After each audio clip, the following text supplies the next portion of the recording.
Bonjour à tous, bonjour à toutes, bienvenue pour votre petite capsule méditative ici à l'Église M.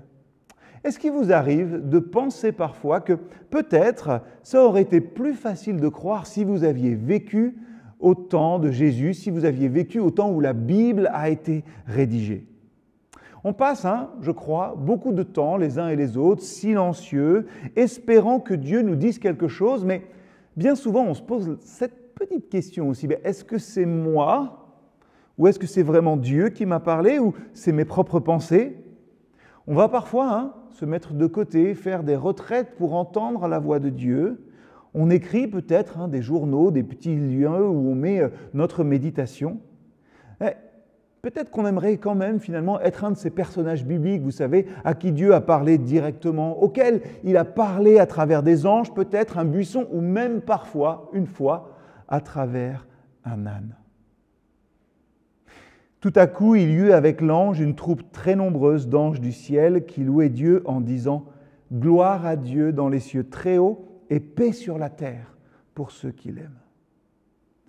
Notre relation avec Dieu requiert, et vous allez dire c'est normal Jérémie, de la foi. Pensez à Joseph un instant. Quand Marie lui annonce qu'elle est enceinte, il n'a encore rien entendu d'un ange. Il n'y avait aucun signe de la part de Dieu pour qu'il comprenne que cette conception virginale de Marie faisait partie de son plan. Il n'y avait aucun signe annonciateur du miracle à venir. Je me mets à sa place et j'imagine que j'aurais sans doute eu le cerveau et mes émotions toutes retournées. Peut-être même que je me serais posé quelques questions. Soyons patients dans les choses qui, dans notre vie, nous paraissent bizarres ou quand notre vie, peut-être, semble aussi ne pas avoir vraiment de sens. Joseph s'est accroché quand il ne comprenait pas, sans doute quand il ne comprenait plus rien.